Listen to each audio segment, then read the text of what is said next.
C'est ici que les choses ont commencé à pourrir dans l'Église. Où voulons-nous en venir avec une telle thématique aujourd'hui? Vous le saurez tout au long de cette émission.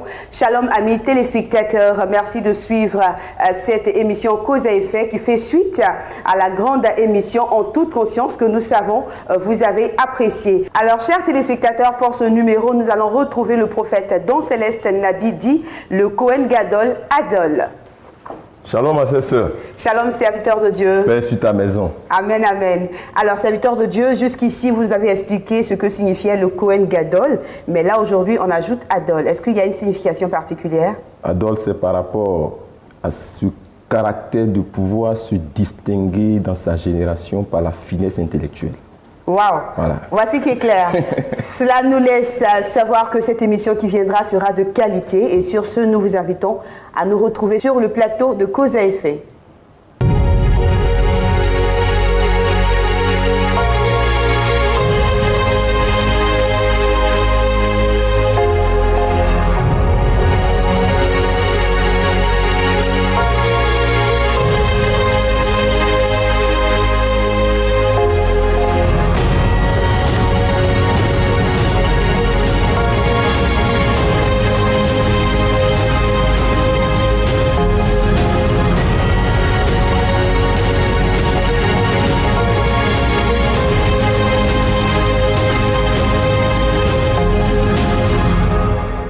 Nous prenons beaucoup de plaisir à vous retrouver chaque semaine sur cette chaîne pour cette émission Cause à effet. On rappelle que c'est une production de la LCR 2000, la Ligue chrétienne des réformateurs, en appui avec DICEVA, la mission chrétienne donc DICEVA. Shalom, serviteur de Dieu. Shalom à vous, Madame Wali. Alors, merci beaucoup pour ce numéro spécial, parce qu'il faut le dire, c'est un numéro spécial. Tout à fait, tout à fait. Nous voulons vraiment sceller cette année qui vient de passer, là, 2020, dans la ferveur de l'Esprit de Dieu. Voilà. D'accord. Et bonjour à toi, shalom à toi, Joël Azoussé. Shalom, Martine Wali. Merci de nous recevoir également. Alors, serviteur de Dieu, il faut le dire, c'est une émission spéciale, mais bien avant d'entamer mes questions, votre mot d'entame. C'est toujours un plaisir pour moi de voir qu'il y a des gens qui aiment sincèrement notre Seigneur Jésus-Christ. Et puis dire un grand merci aussi à vous deux journalistes avec lesquels nous travaillons pratiquement il y a de cela 5 ans que nous avons commencé à travailler. Vraiment, véritablement merci à vous deux. Merci aussi à nos amis, collaborateurs, collègues de la LCR 2000 avec lesquels nous faisons le travail. Le pasteur Serge Abraham Cessignon, le pasteur Abaleti Kofi Julien, le pasteur évangéliste Série Olivier Valère et toute l'équipe avec laquelle nous faisons ce travail. Voilà. Alors, le thème que nous devons retenir aujourd'hui, c'est ici que les choses ont commencé à pourrir dans l'Église. Je dis bien, c'est ici que les choses ont commencé à pourrir dans l'Église. On aura le temps de revenir là-dessus. Alors, prophète, nous sommes aujourd'hui à une émission, comme je disais, une émission spéciale, une émission bilan pour clôturer l'année 2020. Et là, on vous voit aborder encore une thématique qui semble tout remettre en cause. Alors, que se passe-t-il? Mais, madame, je dirais simplement que il faut éviter de se gaver de mensonges, il faut éviter de se rassasier de mensonges et de faux. Il faut éviter de vouloir cacher le soleil avec la main, c'est impossible. Il faut quitter le culte du faux, le culte des illusions, le culte du mensonge, le culte des apparences, le culte des tombeaux blanchis. Nous disons que l'Église de Jésus-Christ doit demeurer la maison de Dieu, l'appui et la colonne de la vérité. C'est ce qui est dit dans 1 Timothée 3, le verset 15. Et je ne vous apprends rien. Une église dans laquelle il n'y a plus la vérité, c'est bien une secte pernicieuse pseudo-chrétienne. Elle ne peut être de Dieu, ni au service de Dieu. Donc pour nous, il s'agit de rétablir la vérité des Saintes Écritures dans le corps de Christ. Donc nous ne sommes pas venus attrister qui que ce soit. Voilà, on ne peut pas festoyer dans le mensonge, comme les Hébreux le faisaient lorsque Moïse était sur la montagne. Je suis désolé, je ne vais jamais m'associer à ce genre de solennité. C'est de la bêtise humaine, spirituelle et intellectuelle. Je suis à vous. Alors, vos interventions donnent l'impression d'accuser à tort ou à raison, mais de faire la satire, de critiquer par moment. Mais celui qui ne se reproche rien quant à sa conscience ne se sent pas vraiment vexé ni touché. Hein. Au contraire, il s'avoue la vérité. Ce n'est que celui qui est en porte-à-faux avec la vérité qui s'accuse. Voilà. D'accord. Alors pour vous, il faut être assez franc et oser dire les choses telles qu'elles sont. Absolument, Madame Wali. Alors, est-ce que vous condamnez quelque part les lâches? Les lâches. Non, je ne condamne personne. Je ne condamne pas les lâches, mais je condamne la lâcheté. D'accord. Avec, bien sûr, toute l'énergie qu'ils font en la matière. Vous savez, madame, les pasteurs sont les prophètes de Dieu dans l'Église. Les pasteurs sont les prophètes de Dieu dans l'Église. Le pasteur est établi par Dieu dans l'Église pour parler de la part de Dieu. Et l'Église elle-même, elle est le prophète de Dieu dans les nations. Donc l'Église parle au nom de Dieu dans les nations. Et c'est dit que lorsque l'Église et les hommes de Dieu commencent à mentir au peuple de Dieu et aux nations dans lesquelles ils sont, bien sûr que c'est le chaos socio-spirituel et civilisationnel. Et c'est à ça que nous en sommes aujourd'hui. Et en la matière, même le silence est coupable. Le silence est coupable. Même si le silence vaut mieux que le mensonge, le silence est coupable. Vous savez, il est vrai qu'aucune institution sérieuse au monde ne couronne officiellement les lâches pour leurs prouesses et exploits en matière de lâcheté, et que par moments les lâches parviennent à sauver leur peau. Mais ce que vous ne devez pas oublier, Madame Wali, c'est qu'aucun lâche ne pourra sauver son âme. Ce n'est pas moi qui le dis, c'est la Bible qui le dit. Je lis pour vous Apocalypse 21, verset 8. Mais pour les lâches, les incrédules, les abominables, les meurtriers, les impudiques, les enchanteurs, les idolâtres et tous les menteurs. Vous savez pourquoi la Bible dit tous les menteurs? Quand la Bible parle de tous les menteurs, il y a deux groupes de personnes. Il y a ceux qui conçoivent le mensonge pour le distiller, et puis il y a ceux qui acceptent le mensonge volontiers, bien que sachant que c'est du mensonge. Donc quand tu es chrétien, que tu es dans une assemblée, que tu sais qu'il y a le mensonge, que tu y restes quand même, voici ce que la Bible dit. Elle dit, leur part sera dans le temps ardent de feu et de soufre, ce qui est la seconde mort. Apocalypse 21, verset 8. Ce n'est pas moi qui scelle le sort de quelqu'un. Je dis simplement ce que les Écritures disent, à moins que vous veuillez me bâillonner, ce qui est impossible. Alors, c'est dit que toute église qui repose sur un mensonge voulu ou entretenu, vous toutes les âmes qui y sont pour l'enfer. Il ne peut y avoir de salut. Je suis à vous. Alors, vous avez dit tantôt que le silence est coupable. Est-ce que vous auriez voulu que tout le monde vienne à la face du monde là pour décrier, pour critiquer? Non, écoutez, nous ne sommes pas là pour critiquer. Nous sommes là pour dire la vérité. Est-ce que ce que nous disons, nous nous cachons pour le dire? Celui qui critique, il se cache pour le faire, mais nous parlons à visage découvert. Ce que nous aurons voulu, c'est que ceux qui ont reçu le mandat prennent leurs responsabilités pour parler de la part. Laissez-moi finir, s'il vous plaît, pour parler de la part de Dieu. Elle, en m'introduisant, elle a dit quoi? Le prophète Dos Les Nabi dit le Kohen Gadol Hador. Le titre Gadol Hador, c'est un titre chez les Juifs pour désigner une sommité. Donc ceux qui ont reçu ce mandat de par Dieu, ils ne doivent pas se cacher. Et la société va mal, souvent parce que ceux qui ont reçu le mandat de l'amener à un idéal se cachent. Voilà ce que nous disons. Je suis à vous. Mais il y a quand même dans l'ombre des personnes qui travaillent. Écoutez, restez toujours dans l'ombre. Si vous travaillez dans l'ombre, je veux bien voir votre travail, le résultat de votre travail. Hein. Voilà. Alors, vous semblez, serviteur de Dieu, nous dire que la vérité et l'honnêteté ont fait défaut à l'Église. C'est pas moi qui semble dire, c'est ce qui est. Marawali, c'est ce qui est. Mais, pour être franc avec vous, la vérité et l'honnêteté n'ont pas fait défaut. Elles continuent de faire défaut. D'accord. Aujourd'hui, on nous demande une démocratisation du mensonge dans l'Église, dans le corps de Christ. Nous tous, nous devons adhérer au mensonge.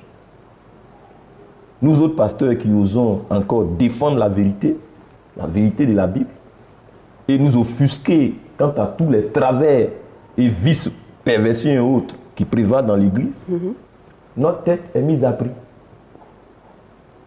Les gens nous en veulent terriblement.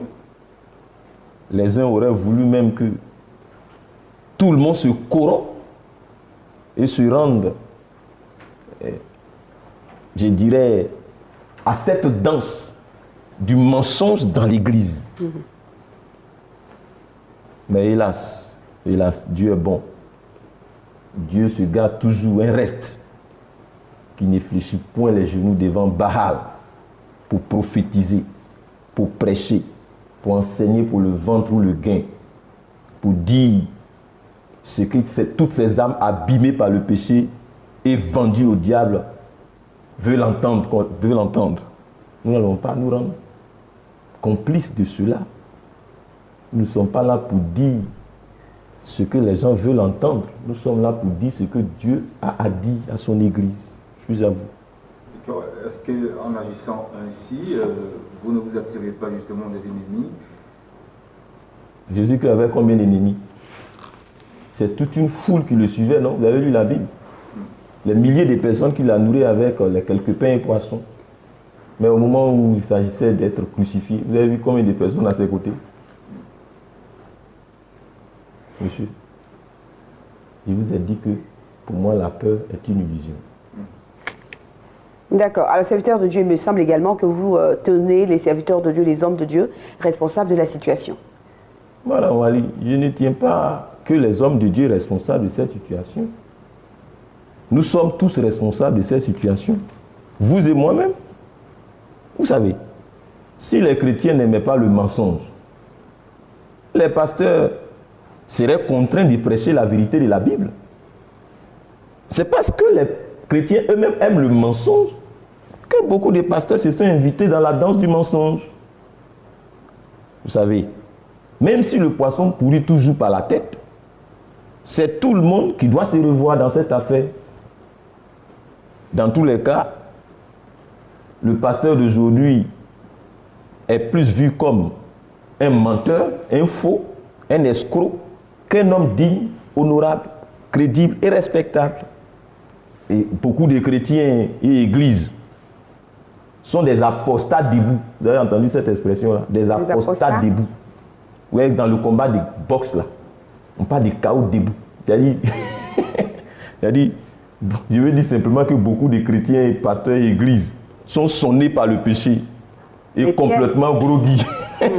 Ils vont à l'église, mais en réalité, ils sont groggy. Oui. Ils passent pour vivants.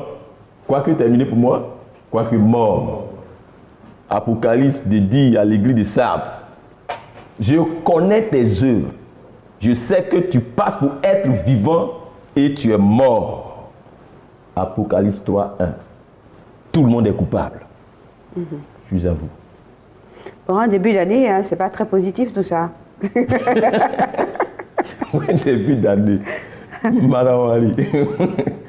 Mais moi, je ne suis pas là pour raconter des fables en début d'année aux gens, vendre des illusions. Je ne suis pas là pour ça.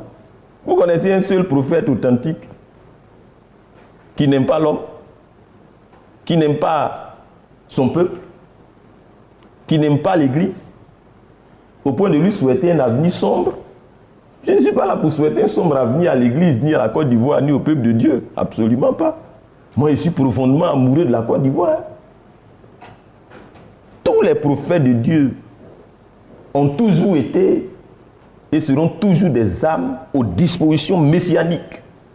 C'est-à-dire des âmes prêtes à mourir pour que rayonne la vérité et la justice de Dieu.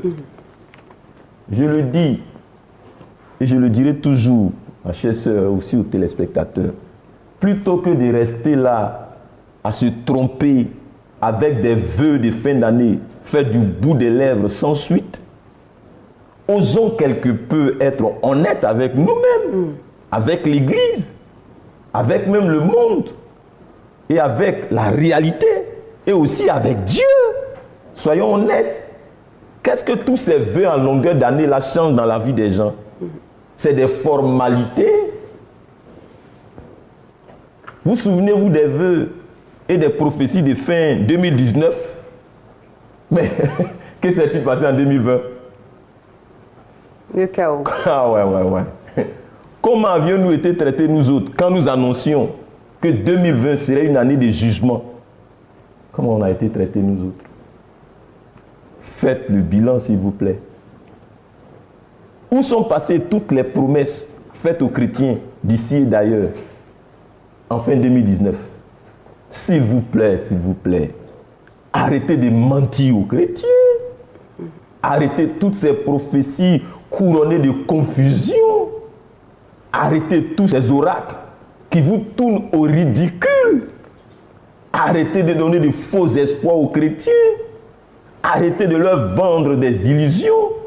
Arrêtez de les séduire.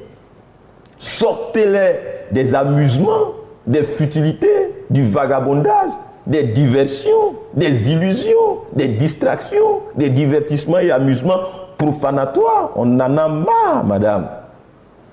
Revenons à la vérité. Revenons à Jésus-Christ. Pas une repentance sincère. C'est là ce que nous prêchons. Revenons à la Bible, madame Wali. Abandonnons les fables. Revenons à l'évangile authentique. Revenons aux priorités de Dieu. Revenons à la crainte de Dieu dans nos assemblées. Revenons à la sanctification. Revenons au salut des âmes. Revenons au travail. Paul dit, donne-toi tout entier parce qu'on travaille, c'est toute son âme, tout son corps, tout son cœur, tout ce qu'on voue au service de Dieu pour la gloire de Dieu.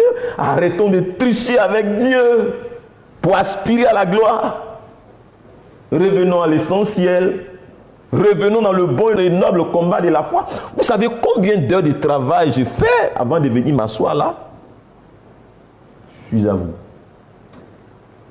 Alors, finalement, on s'interroge sur votre réelle mission. Est-ce qu'il ne serait pas paradoxal, on va le dire, que les personnes qui vous écoutent ne se donnent pas au Seigneur pour les critiques que vous apportez dans le corps de Christ? Mais c'est seulement qu'ils sont païens et qu'ils veulent mourir païens. Parce que celui qui veut aller au ciel, quand on lui montre le chemin, il dit ça avec quoi? Moi, je ne suis pas là pour vendre des illusions à des gens qui viennent en enfer. Allons-y. D'accord. Alors, dites-nous, serviteurs de Dieu, assez franchement, est-ce que vous pensez qu'il y a de la cachotterie, de la mascarade dans l'Église? Mais absolument, Madame Wali, absolument. Et puis, mais vous savez, ce n'est pas la mascarade dans le monde qui nous gêne, mais c'est la mascarade dans l'Église dont vous parlez là qui nous gêne. Nous ne sommes pas là pour dénoncer les mascarades dans le monde, mais les païens, c'est les païens. Le monde, c'est le monde. Qu'un païen fornique, c'est normal. D'ailleurs, chez les païens, on ne parle pas de fornication. Les païens, c'est leur vie. On parle de fornication dans le milieu chrétien. Un païen adultère, mais ça fait partie de leur civilisation. Un païen voleur, ça fait partie de leur culture. Un païen, dit quoi encore? Ouais. Mais nous disons que si la mascarade s'installe dans l'Église, qui est supposée être la lumière du monde et le sel de la terre, les ténèbres seront encore plus épaisses dans le monde. Et les nations se retrouveront de plus en plus sans repère. L'Église, téléspectateurs, l'Église de Jésus-Christ doit demeurer le baromètre du monde, que le monde le veuille ou pas. Et nous nous battons pour positionner l'Église comme baromètre du monde, afin que le monde ait un repère. Parce que là, nous sommes en train d'aller au déclin civilisationnel, au chaos social. Nous disons non. Aujourd'hui, nous pouvons être unanimes, mon frère Joël, ma soeur Wali, qu'il prévaut un grand n'importe quoi dans l'Église. Nous ne sommes pas du tout d'accord avec ce blackout et cette omerta sur les réalités qui prévalent dans le corps de Christ. Cela ressemble à de la mascarade et à de la duplicité. Nous disons non. C'est pour cela que nous disons que le point de départ de tous ces désordres dans l'Église, il faut qu'on en parle. Il faut qu'on en parle. Ce présent désordre, ce grand désordre, et se foutoient dans l'église, que s'est-il réellement passé? Qu'est-ce qui n'a pas marché? Qu'on nous dise quelque chose au moins. Devrions-nous continuer à évoluer dans cette confusion? Et tout au long de notre exposé, justement, pour le franc-parler que vous nous connaissez, nous allons sans aucun détour pointer du doigt le point focal de là où les choses ont commencé à pourrir dans l'Église. Je suis à vous. Vous avez parlé tout à l'heure tantôt de l'Église de Jésus-Christ. Est-ce à dire qu'il y a plusieurs types d'églises? Absolument. L'église de Jésus-Christ, c'est l'église dans laquelle Jésus-Christ est. C'est l'église dans laquelle il se reconnaît. Mais une église qui ne repose pas sur la saine doctrine, c'est une secte pernicieuse pseudo-chrétienne. Voilà. Alors, vous n'avez pas manqué de dire à l'instant, serviteur de Dieu, que vous vous battez pour positionner l'Église. Tout à fait. Voilà. Alors, est-ce que vous êtes prêt, pour revenir à la question de Joël tout à l'heure, est-ce que vous êtes prêt à assumer le retour, on va dire, boomerang? Merci. Vous semblez vous préoccuper de mon sort. Écoutez, madame, je souhaite qu'on arrête de prêcher la peur aux chrétiens, la lâcheté aux chrétiens, le silence, les compromissions, le suicide et l'irresponsabilité à l'Église et aux chrétiens. Pour ma part, je fais ce que Jésus-Christ m'a demandé de faire et ce pour lequel il m'a investi. Ça serait à lui d'en endosser la responsabilité. Et la vérité qui est irréfutable, c'est que la prophétie n'a pas été donnée aux faiblards, aux gonzesses, aux poltrons. La prophétie de Dieu n'a été donnée qu'aux hommes forts, puissants et courageux. Pourquoi? Parce que prophétiser, parler de la part de Dieu, c'est comme signer son arrêt de mort. Oser dire ce que les grands de ce monde et les grands de l'Église ne veulent pas entendre, c'est être prêt à mourir. Oui, parce qu'ils ont fait hier à notre Seigneur Jésus-Christ. Mais lui, il est sorti du tombeau. Et c'est parce qu'il est sorti du tombeau que nous croyons qu'il est capable de nous garder. Oser dénoncer ou mettre à nu le tissu du mensonge du système de ce monde pour qu'il bosse certains hauts dignitaires religieux camouflés au milieu de nous, mais c'est accepter de se sacrifier. Pour preuve, où sont passés tous les vrais prophètes d'Israël? Où sont passés les prophètes des autres nations? Tous les prophètes du monde, Mahatma Gandhi, MLK, Martin Luther King, Bob Marley, Tupac Amaru Shakur, Ahmed Sékou Touré, Patrick Emery Lumumba, Haïlé Selassie, Steve Biko, Diallo Telly, Kwame Nkrumah, Babemba, Chaka le Zoulou, Victor Biakaboda, le Grand Balewa, Anwar El-Sadat, Marcus Garvey, Amilcar Cabral, Malcolm X et autres. Où sont-ils passés? C'était des prophètes du monde. Allez leur demander, ils ne vous répondront pas. Même les prophètes du monde ne sont pas exemptés de ce prix. À plus forte raison, nous autres prophètes de Christ. On assume la responsabilité de notre appel et de notre vocation. Et je le dis, prophétiser, c'est parler fort et bien de la part de Dieu. Il faut être prêt à assumer cette responsabilité. Mais c'est aussi signer son arrêt de mort. Ça, il faut le savoir. Il faut donc avoir du cran pour le faire. Il faut avoir de la puissance, de l'onction et du courage pour le faire. Il faut avoir reçu quelque chose de la part de Dieu, un revêtement particulier de l'esprit pour le faire. Il faut que Dieu soit avec toi pour que tu sois capable de prophétiser, de dire la vérité. Vous voyez, le prophète, c'est un parleur par excellence, mais il dérange beaucoup l'autre. Parce qu'il veut ramener la société au standard de Dieu, à l'idéal divin. Et ça, le monde ne peut pas l'accepter. Ce n'est pas du goût des grands de ce monde, des faussaires dans la foi. Ceux-là qui profitent du statu quo et du désordre qui prévaut dans l'Église. Mais nous avons choisi de prendre nos responsabilités. Et nous l'assumons. Je suis à vous. Vous parlez tout à l'heure justement de se sacrifier et que la mort serait un bien pour vous? La mort, c'est quoi pour vous? Et puis, Je n'ai pas dit que la mort serait un gain pour moi. Pourquoi vous voulez que je meure? D'accord. J'ai dit je suis prêt à assumer. Vous êtes prêt à assumer. Voilà. Donc, vous êtes prêt à assumer vos responsabilités. Tout à fait. Et donc, je vous poserai la question, que représente la mort pour vous? Si vous êtes prêt à assumer vos responsabilités, donc vous êtes prêt à mourir pour la cause de l'évangile.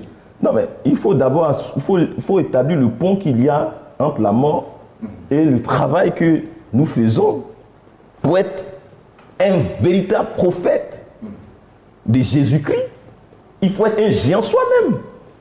Il faut être un homme courageux, un homme de mouna, un homme de foi, de conviction, quelqu'un qui n'a pas peur et qui est prêt à payer le prix pour le triomphe et le sac de la vérité et de la justice dans ce monde qui est travesti, travestissant et corrompu.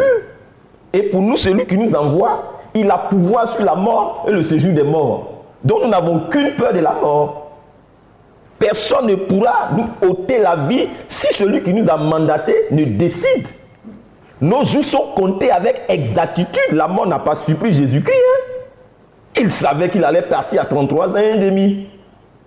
Voici un évangile authentique pour un salut authentique et des disciples authentiques. C'est tous les dimanches à 9h à Disseva, l'église de l'évangile authentique. Cocody Riviera à Toban, derrière le Manhattan Suite Hotel. Disseva, c'est toute une équipe d'hommes et de femmes avec notamment le prophète Don Céleste Nabi. Disseva, c'est toute une vision, en particulier pour toi qui as véritablement faim et soif de la présence de Dieu. Toi qui as besoin d'une église où le salut est prêché en puissance. Toi qui as besoin de te construire dans la foi, dans une assemblée sérieuse et organisée. Mais Disseva, c'est aussi là où tombent les chaînes de la sorcellerie, là où capitulent les puissances des ténèbres et là où sont relâchées les destinées prophétiques et captives. Nous t'attendons, toi qui veux grandir dans la foi, toi qui veux développer une profonde intimité avec Christ, toi qui veux expérimenter une forte communion avec le Saint-Esprit, toi qui veux vivre une communion fraternelle vraie en famille, et enfin toi qui veux Christ, rien que le Christ. Nous t'attendons, viens et vois. Contact 07 37 39 03. Shalom. D'accord. Alors, serviteur de Dieu, je pars vous poser la question de savoir, vous savez, lorsque nous avons démarré avec l'émission En toute conscience, il était question pour vous déjà de redorer, on va dire, l'image de l'Église, d'établir une ligne doctrinale biblique claire, on va dire, en grosso modo, un projet de réforme. Alors, qu'en est-il aujourd'hui exactement? Est-ce que les choses bougent comme vous l'auriez souhaité? Tout à fait, madame. Les choses ont énormément bougé. Elles sont en train de bouger et bougeront davantage par la grâce de Dieu. Nous avons fait l'état des lieux au niveau national et international, avec plus de 180 pays qui sont connectés à nous, à l'intérieur du pays. Je veux dire en Côte d'Ivoire, l'impact est phénoménal. Aujourd'hui, nous pouvons être unanimes qu'il prévaut un grand n'importe quoi, un grand bordel dans l'Église. Nous pensons avoir suffisamment fait l'état des lieux quant à ce grand n'importe quoi qui prévaut dans l'Église, avec tout ce que cela pouvait nous coûter. Maintenant, il est pour nous question d'aller aux propositions de solutions concrètes. Donc, d'aller à ce que nous appelons l'aile correctionnelle ou l'aile correctrice de notre projet de réforme. C'est-à-dire trouver des solutions pragmatiques pour des actions correctives.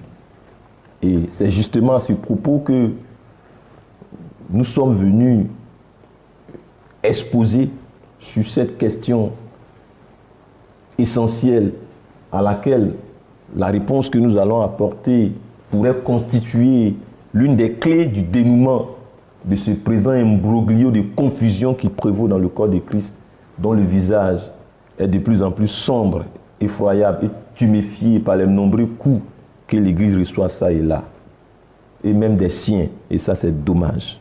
Je suis à vous. Alors, pour nos téléspectateurs, eh bien, la grande question pour cette émission aujourd'hui, c'est ici que les choses ont commencé à pourrir dans l'Église. Alors, serviteur de Dieu, à quoi faites-vous allusion lorsque vous nous parlez de grand n'importe quoi qui se serait installé dans l'Église ici en Côte d'Ivoire? Mais je sais que Mme Wali, vous êtes citoyenne ivoirienne, une chrétienne très engagée. Donc, vous savez bien ce qui se passe. Quand je parle d'un grand n'importe quoi qui prévaut dans le corps de Christ, c'est tout ce bazar, ce foutoir qu'on fait passer pour norme et normal. Je parle de toutes ces déviations honteuses et scandaleuses qui ne choquent plus personne dans le corps de Christ. Je parle de toutes ces confusions qui sont en train de plonger la chrétienté dans le chaos et ternir l'image du corps de Christ.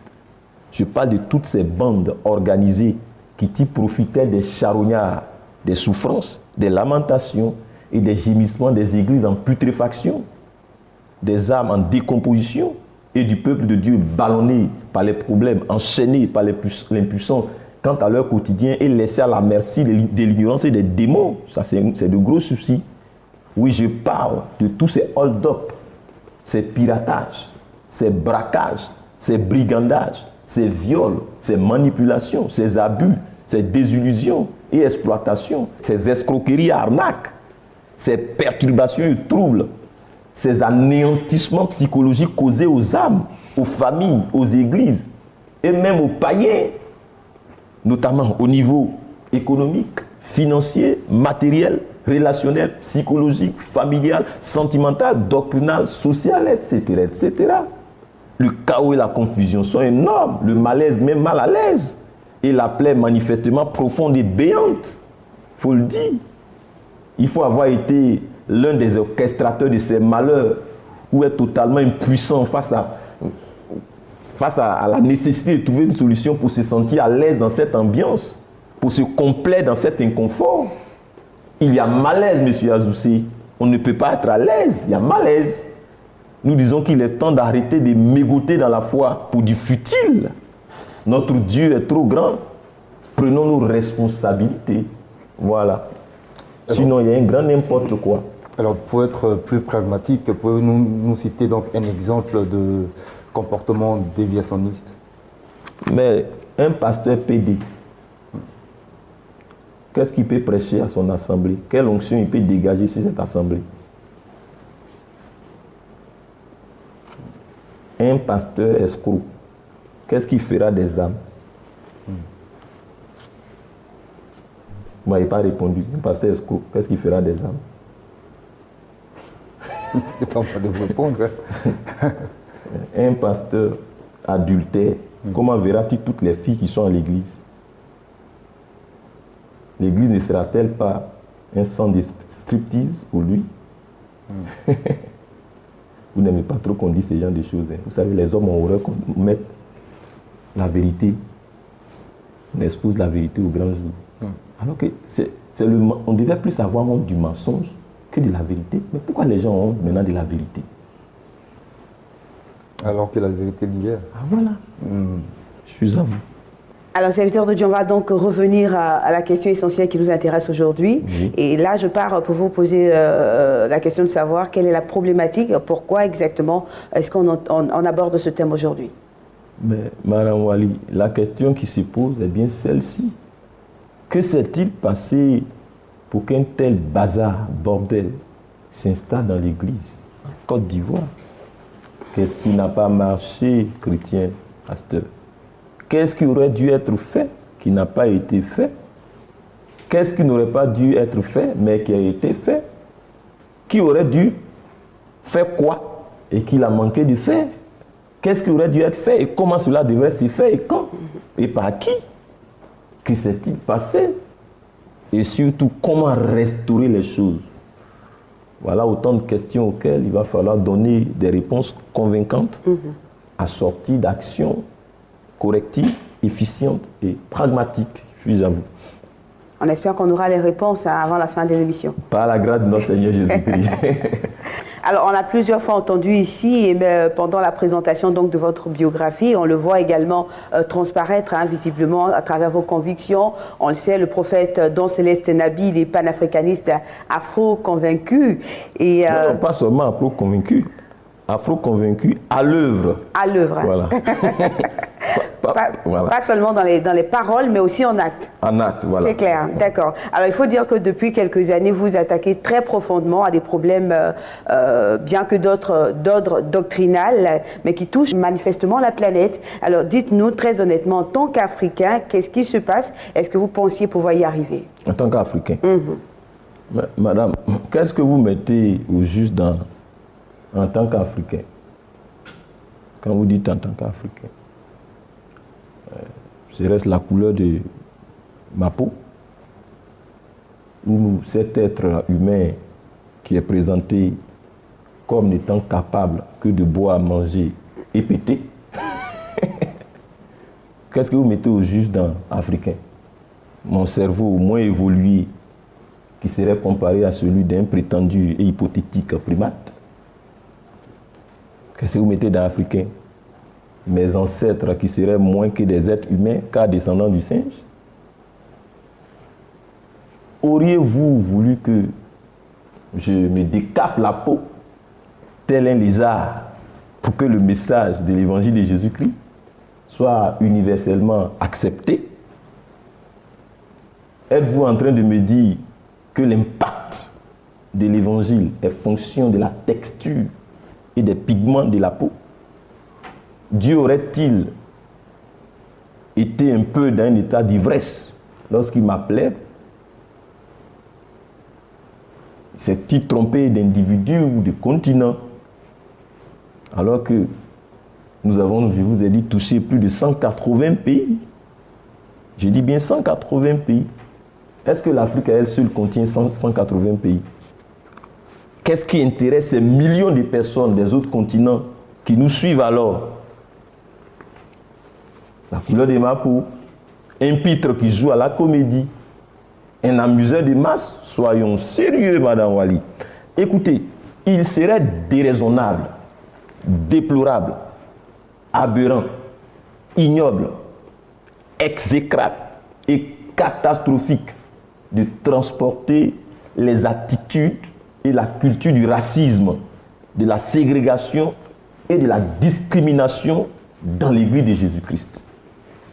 Pour revenir à votre préoccupation, c'est vraiment dommage de voir des gens écouter un clown raconter tout et n'importe quoi pendant des heures au nom de la Bible parce qu'il est déteint d'un nom de couleur, parce qu'il n'est pas africain.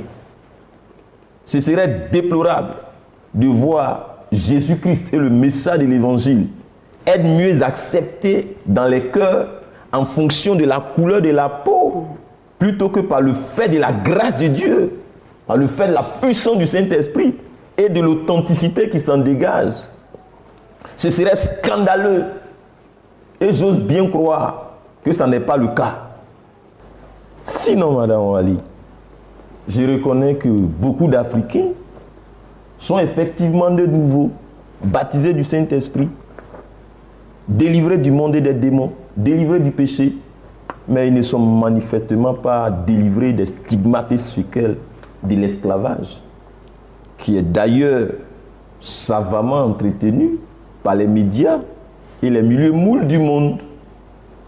Voyez, l'inoculum de la servitude et de la soumission est encore en eux, même étant devenus pasteurs. Et les dégâts psychologiques et comportementaux à leur niveau sont énormes, peu importe leur niveau intellectuel. Mais moi, je dis non. Je suis libre, je le dis, des stigmates et séquelles de l'esclavage sont entretenus savamment par les médias. Et ça, c'est un fait indéniable. Mais que l'Église s'en mêle,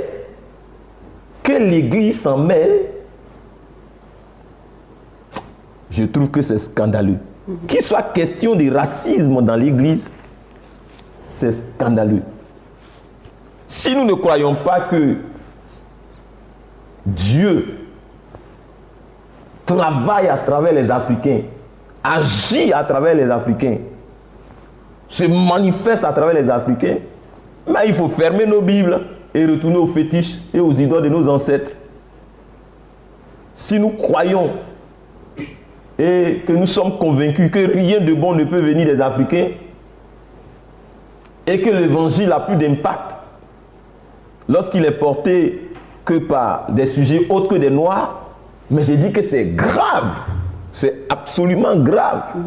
C'est même un blasphème contre la grâce de Dieu et contre les saintes écritures bibliques. Nous y arriverons, Madame Wali. Voilà, je suis à vous. On le sent dans vos propos que vous parlez de révolution, révolution colonialiste. Est-ce que vous ne serez pas en train de virer, donc, de faire un virage à 90 degrés en laissant donc votre mission donc sacerdotale? Parce que vous pensez que l'évangile, on le vit dans les nuages, sur les nuages ou au ciel. On ne vit pas l'évangile au ciel. C'est sur la terre qu'on vit l'évangile. Donc si un système est mis en place pour servir un peuple, mais nous allons combattre ça au nom de Jésus-Christ. Parce que Dieu a créé tous les êtres humains égaux. Donc pas question qu'un peuple soumette un autre. Voilà. Et j'assume. D'accord. Alors clairement, serviteur de Dieu, vous êtes en train de nous dire que ce n'est pas parce qu'on est africain qu'on est moins bon que les autres. Absolument. Et qu'étant africain, on peut quand même réussir à faire passer le message. Absolument. D'accord. Absolument. Alors vous pensez qu'on pourra donc réussir à révolutionner la foi chrétienne parce que c'est de cela qu'il s'agit? Absolument. Vous savez, je vous le dis encore, nous les Africains, nous allons révolutionner la foi chrétienne à la fin des temps. Pour preuve. Que sont devenues les grandes cathédrales d'hier de l'Occident aujourd'hui? Mais indiquez-moi une seule église d'Afrique subsaharienne où l'on marie 2 hommes ou que l'on marie 2 femmes. J'ai acheté un livre en Europe. Le livre est intitulé « Vers une église sans prêtre ». C'est écrit par Martine Sévégrand. Vers une église sans prêtre, à le lire, pour voir comment tout ce qui est relatif à la prêtrise, au sacerdoce, n'intéresse plus les gens de l'autre côté. C'est bientôt les Africains qui vont exporter leur ministre de l'évangile dans les autres continents. Mais si l'Afrique se laisse ligoter par le complexe d'infériorité, mais elle va passer à côté de sa mission. C'est aujourd'hui en Afrique que la foi est en feu. Les autres, ils sont dans le frigo. C'est aujourd'hui en Afrique que l'évangile est en train de s'enflammer. Même si l'authenticité de ce feu-là et de cette ferveur-là est à revoir. Et c'est pour ça que nous sommes là, pour purifier les choses, pour que cette mission soit dûment assumée. D'ailleurs, même ces feux étrangers, convoyés dans la foi en Afrique, c'est fait sciemment pour ne pas que rayonne le feu de l'évangile authentique que Dieu est en train de déposer sur le continent africain. C'est d'ailleurs pour ce fait que les Africains doivent s'affranchir de ce complexe irrationnel et aberrant d'infériorité qu'on leur a imposé depuis des millénaires pour saper leur morale. Je suis à vous, ma chère sœur. Vous parlez de feux étrangers, à quoi faites-vous allusion? Mais c'est tout ce qui est bizarre qu'on a envoyé dans le code écrit pour travestir, pervertir, corrompre le christianisme. C'est lié tant aux pratiques qu'aux doctrines. Voilà. Alors vous dites, serviteur de Dieu, que très bientôt ce seront donc les ministres de Dieu en Afrique qui partiront vers l'Europe pour apporter l'évangile et tout. Est-ce à dire que Dieu attend les Africains quelque part sur la scène de la spiritualité chrétienne authentique et que les Africains peuvent vaillamment relever ce défi? Absolument, vous m'avez parfaitement compris, madame. Dieu attend les Africains désormais à tous les niveaux. Pas seulement au niveau spirituel, à tous les niveaux. Il arriverait un temps où tous les autres continents reviendront au berceau de l'humanité en matière de spiritualité authentique. Quand je parle du berceau de l'humanité, c'est qui? L'Afrique. Voilà. Et ça, les Africains doivent en être conscients pour n'être pas distraits par toutes ces idéologies lucifériennes qui veulent les voir s'éterniser au bas de l'échelle existentielle. Sinon, qu'est-ce que la couleur de la peau a à voir avec la vérité de l'évangile? Écoutez, si c'est la couleur de la peau qui valide l'authenticité d'un ministère, alors c'est que le salut n'est pas parvenu à l'Afrique. Au moins qu'on s'accorde. Les fausses doctrines, les hérésies, les bêtises, les âneries, les sottises, les déviations doctrinales et autres ne sont pas fonction de la couleur de la peau. ni la saine doctrine.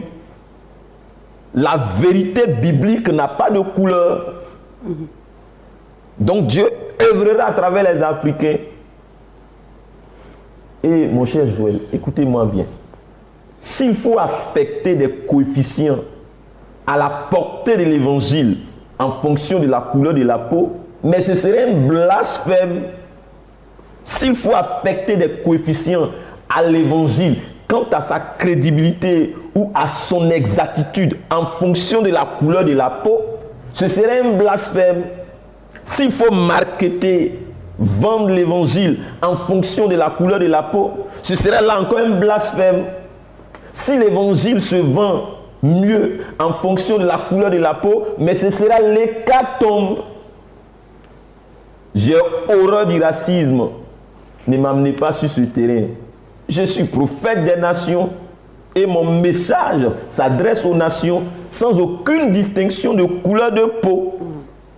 Dieu, au-delà de toutes ces considérations saugrenues de peau. D'ailleurs, notre Seigneur Jésus-Christ, pendant son incarnation terrestre, il était juif, mais depuis son œuvre expiatoire et propitiatoire à la croix et sa résurrection, il n'est plus ce prédicateur itinérant de la Palestine que les gens ont connu. Il n'est plus ni juif, ni grec, ni européen, ni américain, ni français, ni asiatique. Pareil pour l'évangile, ne galvaudons pas les choses. Et pour vous répondre, je ne souffre et je ne souffrirai jamais d'un quelconque complexe d'infériorité. Je n'ai jamais été contaminé par ce virus racial, mais je reviens pour dire que l'Afrique aura gros à jouer sur la scène internationale en matière de spiritualité authentique.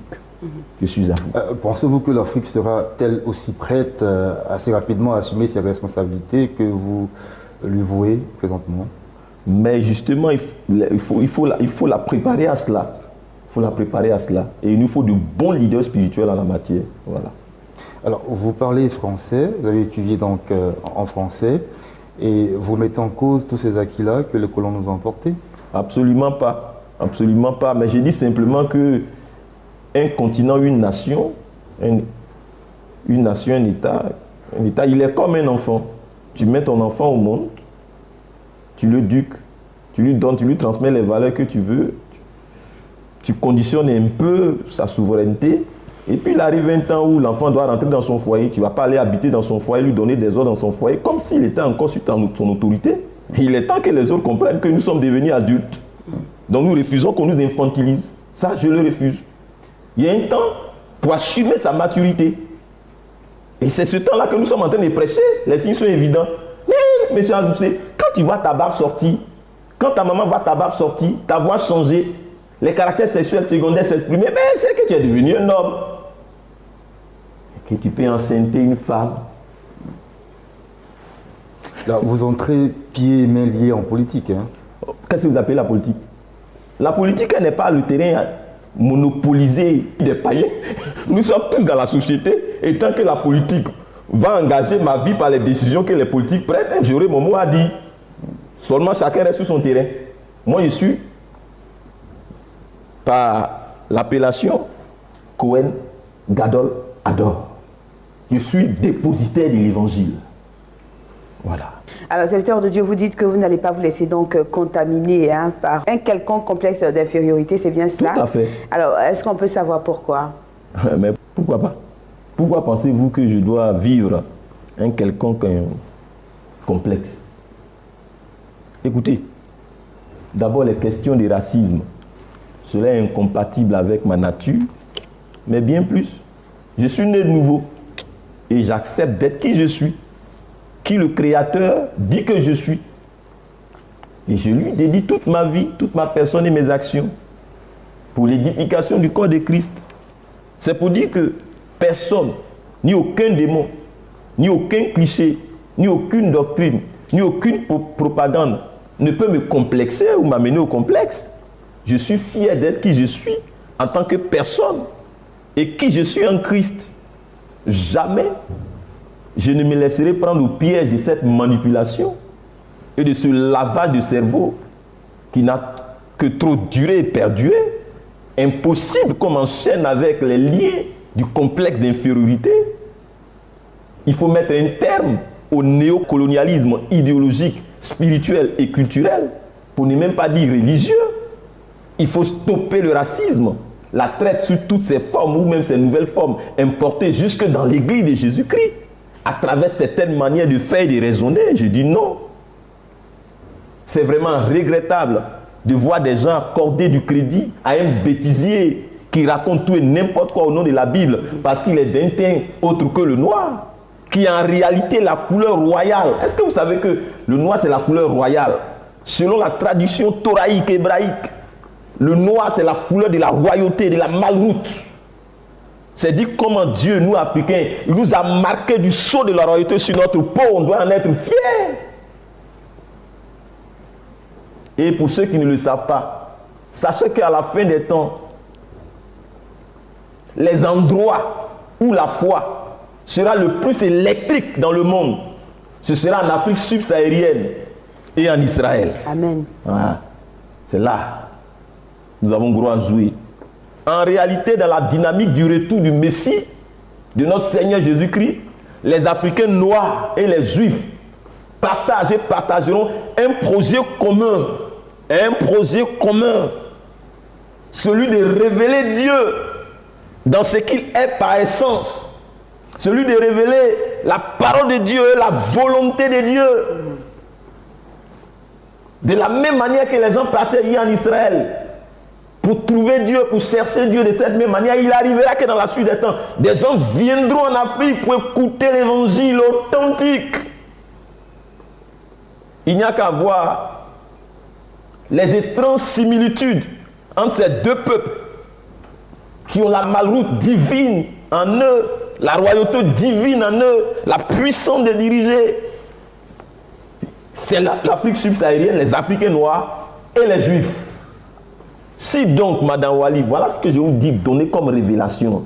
Écoutez-moi bien, vous qui m'écoutez, vous qui m'entendez. Si donc Israël, après 4 exils d'enfer, après les pogroms, la Shoah, l'Inquisition et autres, Auschwitz, Treblinka, si Israël s'en est sorti par le concours de la Torah, il est temps que les Africains comprennent qu'ils ne pourront s'en sortir qu'à travers et avec une spiritualité chrétienne authentique, mais pas avec les sectes pernicieuses, pas avec les sociétés secrètes,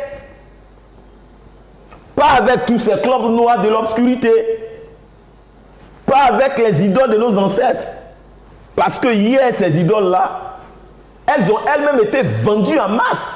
Elles ont été capturées. Allez-y voir Quai Branly en France. Je suis à vous. Alors, en termes clairs, si l'Afrique veut s'en sortir, elle aurait donc intérêt à renouer avec l'évangile vrai. Elle n'a pas le choix. Il lui faut une spiritualité authentique. L'évangile authentique, il n'y a que ça. Mais pas les sociétés secrètes. Parce que c'est le relais du colonialisme sous d'autres formes. C'est une surveillance spirituelle pour étouffer l'émergence de toute gloire, capable d'amener l'Afrique à un certain niveau. C'est très subtil. Hein? Ouais, très très subtil. Je ne vais pas aller plus loin que ça. Et je vais sauver quand même ma famille. On aura le temps donc de terminer la semaine prochaine, par la grâce de Dieu, avec le serviteur de Dieu. D'ici là, portez-vous bien, que le Seigneur vous garde. Shalom. Shalom.